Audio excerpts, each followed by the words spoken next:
Is Americanism really just another religion? Let's talk about it. Thank you for joining me for another episode of The Church, the Court, and the Culture. I'm your host, Brooke Gurley. Thank you for joining me for another episode where we look at what? The court, the church, and the culture. I didn't get that in order, but you still know what I'm talking about. If you haven't already, please be sure to subscribe to this podcast. You can subscribe on Apple Podcasts, Spotify, as well as on Substack. And you can follow me on social media. I am on Instagram, Threads, Bluesky, of course, Substack, and Facebook, but everywhere it's Palooki's World, right? I think except maybe on Facebook, but it's Palooki's World. You can follow me there for the latest information. All right, now that I got those housekeeping things out of the way, let's get into the question at hand. Is Americanism, or what we probably refer to as Christian nationalism, or maybe I'm conflating, we can get to that, is that actually a separate religion altogether, something kind of completely separate from Christianity? And I asked this because I saw a clip and I forgot the gentleman's name, but he suggested that America is actually closer to Babylon than Israel. So if you're like, I don't know what you're talking about, Babylon, ancient empire, they actually conquered Judah. So Israel was one united kingdom, and then they split into a northern kingdom, which is Israel, and a southern kingdom, which is Judah. Israel was carried and conquered by Assyria in 732-ish, and then Babylon conquered the southern kingdom in 586 BCE.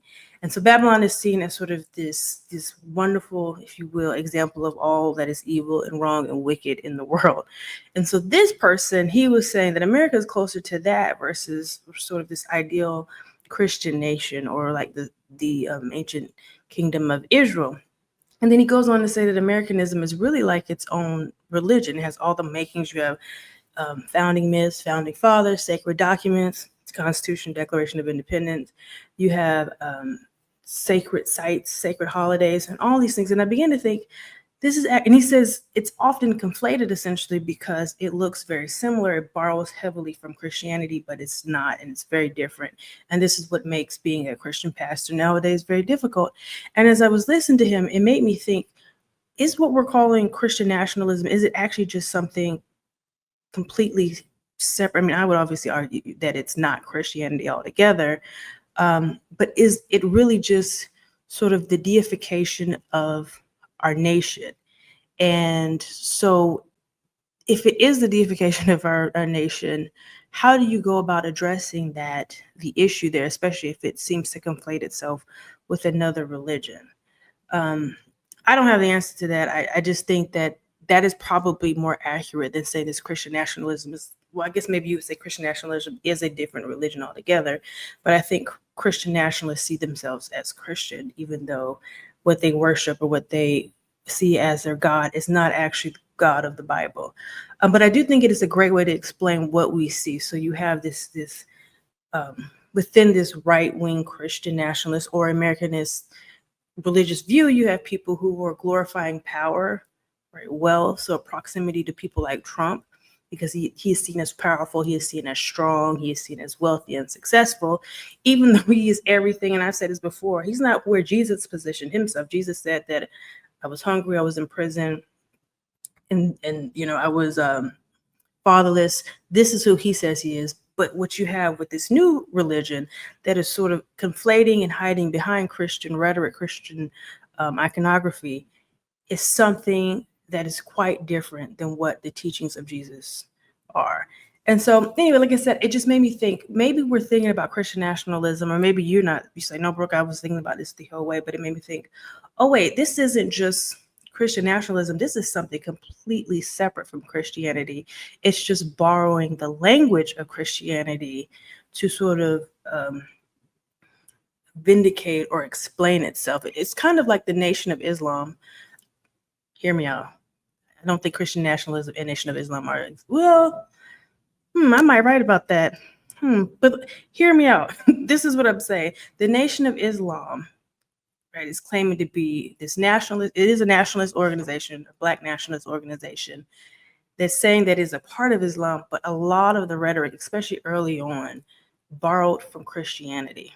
A lot of it borrowed from Christianity, because the person, Elijah Poole, who became the Honorable Elijah Muhammad, I think he had a Christian background. If he wasn't, he might have been a pastor or a minister within the Baptist tradition. If not, he definitely came out of, or I believe he came out of the Baptist tradition. But because that was his base, that's what he was familiar with, a lot of what he was calling Islam really was Christian in nature. And so I remember posing the question, why not call it the nation of Christianity versus the nation of Islam, when a lot of what you have here is Christianity on display? It's the same thing here. What we call Christian nationalism is really just white supremacy, but is borrowing heavily from the language of Christianity to espouse something that is quite different, quite new. And it also makes me wonder, why is this so alluring to people who claim to love God, who claim to love Jesus, who was there for those who are marginalized in society? What exactly do they think that they are serving? And because, like I said, there's a lot of this deification of this nation, of the history, in a way that is very similar to what we do with the patriarchs, Abraham, Isaac, and Jacob in the Bible, and sacred texts. They have their sacred texts. Either way, it's troubling, and I think that is something that needs to be addressed and called out directly, to say that. And I said this in one of my articles, when I'm thinking about like Mike Johnson, Speaker of the House. We're not serving the same God, because I don't know how you can sign off on something like this big, beautiful bill that hurts those who, again, Jesus aligned himself with. And I think part of the answer to that is because what you're doing, in fact, like I said, we're not serving. It does not seem to me that we're serving the same God. Rather, you are serving the God of Americanism, or, if you will, Christian nationalism, or just white nationalism, because it's not even, like I said, Christian in nature. I don't know. What are your thoughts? Do you think Americanism is just another religion? Is America closer to Babylon? Again, let me know your thoughts. Maybe you have something similar, different. I would love to know. Leave a comment. All right, now that we talked about the church, kind of what's going on in America, I want to talk about the court. Now, this is not, because usually I'm talking about the court and religion, but this time I want to talk about the court in race, in education. So specifically, I want to talk about the recent McMahon versus state of New York, which dealt with these huge layoffs in the DOE, or Department of Education. And the Supreme Court did not release an opinion, but allowed the cuts to go forward and say, we'll figure this out later when it comes up, if it comes up to our courts. And I wrote about this recently, about how what you see in these court cases that allow for the attack of the Department of Education really is something that traces back to America's racist roots, right? So I say, we always say in detective shows, follow the money if you want to figure out what happened. But when it comes to certain policies that don't seem to make sense, because you would think that America would want a very well-educated populace, because that is a strong populace. It's going to be more innovative. You're going to have technological advances. It's just going to be good overall. But that doesn't seem to be the case, which is what you see with this attack on the DOE. And part of that is because of racism. So the Department of Education started way back, actually only 2 years after the end of the Civil War in 1867. It was only enacted, or it was only the Department of Education for 1 year before it was demoted to an office. And that was because the Department of Education was seen as something that was helping the formerly enslaved Black people, right? So during Reconstruction, it was just a lot. You had your Southern states, your conservatives, who just did not like anything that seemed to be benefiting Black people. And so the Department of Education, their efforts at supporting the education of Black people was seen as negative. Long story short, Department of Education was demoted into the Office of Education, which it remained for like 111 years, until President Jimmy Carter actually reestablished it in 1980. And in that interim, you had the Department or Office of Education. It was named other things, and it had moments where it was funded. The funding for it increased, like during the Civil Rights Movement, after Sputnik, Russia released Sputnik, and we wanted to sort of again promote innovation. We funded or further funded the Department or Office of Education at that time. So there was, because of these social movements, we saw an increase in education, which benefited everyone. But again, because you have conservatives who see anything that benefits, I know I'm sweeping, but you have those in the conservative movement who see that anything that benefits those on the margins as somehow being antithetical to America or just wrong or seen as suspect. So they attack that, not because they think that people shouldn't be educated, but because they think specifically that certain groups of people should not be educated. So I say all of that to say, because this recent Supreme Court case, which of course is the conservative justices on the Supreme Court who allowed these cuts, which are going to essentially gut and destroy the Department of Education, they allowed it to go forward. But that is just a part of this long movement to undermine Black progress, to undermine America. And I think it's just very ironic to me that there's so many people in this country who are so hell-bent on making sure that others do not have, that they will cut off our nose, figuratively speaking, and in order to make sure that other people don't. And so it's just ironic. Again, it kind of ties back into the first segment about the church. It's like this idea of, what are you valuing? You sort of have this idolized version of America, but you're willing to destroy it in order to keep it, like, but it's like you're hurting yourself here. So anyway, that's the court case that I think it's just a perpetuation of this long history where you see the attacks on the DOE as also an attack on Black and civil rights, but the progress of civil rights in this country. So keep an eye out on that, what actually happens, because obviously they're intent on cutting these positions in the DOE, and even if a new president comes back, should we have another election, we don't know. I mean, it would be very hard to sort of to have to replace or to refill those positions, because I think they're cutting, I don't know, half the department, so thousands of jobs. And they're also closing 7 out of the 12 department or Office of Civil Rights within the Department of Education. Again, because this is not just about education, it is also about eroding civil rights. So keep an eye on that and what happens, because, this is just one of the many ways that this administration is trying to counter and to reverse the progress that was made. All right, we've talked about the church, we've talked about the court. Now it is on to the culture, and I'm kind of hesitant to bring this up, but I'm going to bring it up anyway, because I feel like it just popped up this last week, which is the idea of fraternity, not the idea, but the question of whether or not people should join fraternities or sororities if you're supposed to be a Christian. I've heard this question posed many times. And recently, this came up last week. There was a clip by Pastor Marvin Winans who said that you can't be a Christian and be a part of a fraternity or sorority.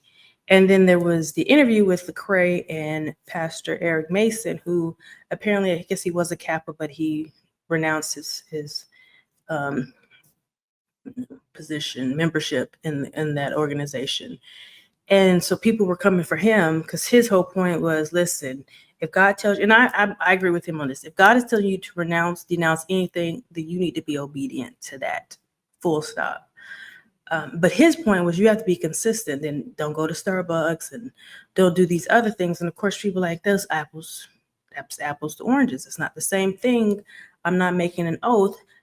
I understand that point, but I think his bigger point was that you're supporting something else that is also seen by others as demonic. So if you're saying that this is demonic, these fraternities and sororities, then you also have to know that these Starbucks thing, allegedly, as Pastor Greg Lott was going off a few weeks ago, is also demonic. So be consistent with that. And I think that's an important point, just in general. Like, if you're going to be opposed to something, be consistent. If you're going to say it's wrong, then it's wrong no matter what the position is, no matter what's going on. If you say it's right, then it should be right no matter what. But I wanted to at least raise this question. I would love to know your thoughts on this, about the sorority and fraternity, because a lot of times I've seen people say, oh, you have to, and this was in people commenting, you have to take an oath and you're doing these altar rituals. And then, of course, I'm talking to people in these organizations like, I don't know what you're talking about. I didn't do any of that stuff. People just talking outside of the neck. And so there's a discrepancy between what people said that's happening and what other people are saying is happening. I think each chapter does things differently. And so maybe the people who said that they did it, they had to, because their chapter was extra in that way. But is that generally what you have to do? I don't know. But again, I go back to whatever you feel like the Lord is telling you to do, whether that's to denounce, renounce, or never join, then by all means do that. there's obviously no scripture that says thou shalt not join a sorority or fraternity. And we take oaths all the time for different reasons. I'm an attorney. I take an oath. I take an oath to be an attorney. People take oaths to be doctors, to sign up for the military. You know what I mean? There's different oaths that you have to take. Of course, again, people say, well, this is to Greek gods. Other people said that's not so. I don't know. I'm not a part of any sorority. Not that I'm opposed to that. But so I don't have any insight into that kind of what's going on. If I did, I probably wouldn't say it here on the podcast because I know that's a no-no. But I would love to hear, though, your position on it, your thoughts, if you think that you can be a Christian and be a part of a sorority and fraternity, and what sort of evidence do you have to back up either claim, either way? Whatever your position, I would love to know. I think it is something that continues to come up. I will say this as I close. The last thing that I find very intriguing about this is sort of, and maybe I'm overstating this, but this sort of push to demonize very important and critical Black organizations that have been very helpful for the community. So why are we coming against these organizations that have actually been very helpful? Where is that coming from? And maybe it's coming from within the community, but just make sure that it's not coming from somewhere else.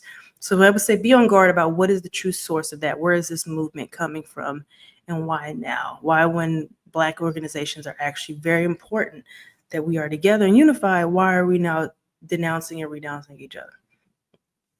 Food for thought. All right, that's it for now. Thank you so much for watching. If you haven't already, please be sure to like and share this. Please leave a comment. I would love to know your thoughts, especially about the whether or not America is a religion, and your thoughts on the sorority fraternity. If you haven't already, be sure to subscribe to my Substack, to my podcast, again, Apple and Spotify. You can also follow me on Instagram, Threads, and Bluesky. I would, again, love to hear from you. Leave a comment, share, like, and send this to somebody that you think may actually enjoy listening. Until next time, you all be safe. Peace.